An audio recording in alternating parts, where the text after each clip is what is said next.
Hey there, Undertoads!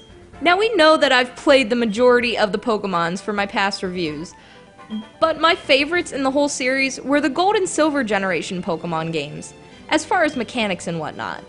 Well, this year, for the Nintendo DS, developers decided to get together and revamp the two classics from the year 2000 and give them more dimension. Literally! And you're also given a fancy new feature called a Pokewalker. Pokemon HEARTGOLD for the DS is spectacular, and it's exciting to me to get to play this game again in a non-flat world.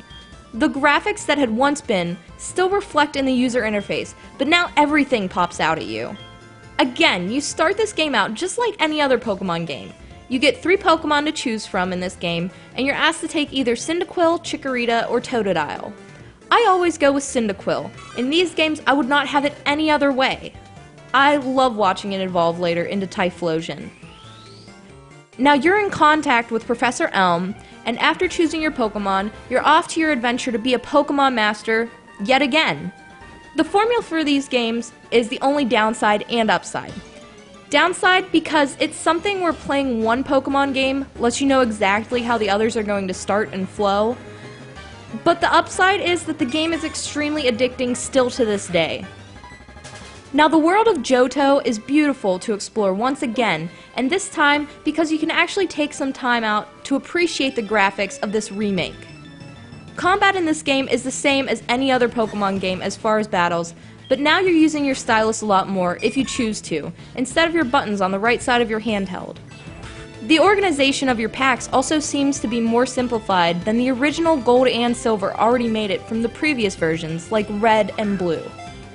Icons representing the different pouches in your bag are easy to depict so that you can quickly choose your Super Potions to your TMs and HMs.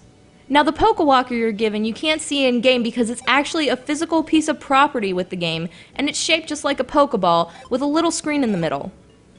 This little genius piece of technology allows one to carry a Pokemon they'd like to level up at their side with the steps that they take to help that Pokemon grow.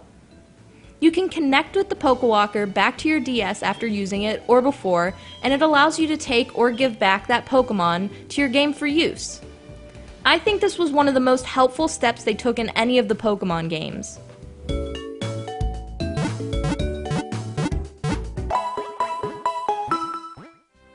Does anyone remember how Pikachu would always follow you around in yellow because he doesn't like being in a Pokeball?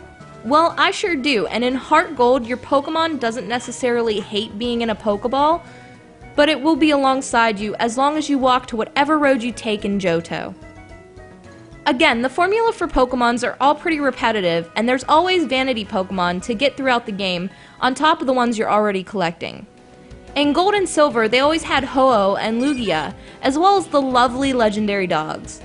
And Pokemon HEARTGOLD makes it a lot easier to track these dogs than it was in regular Gold for the Game Boy Color, because you can now see little icons of the dogs where they're currently running after seeing them, so you have a better chance of catching these beautiful beasts.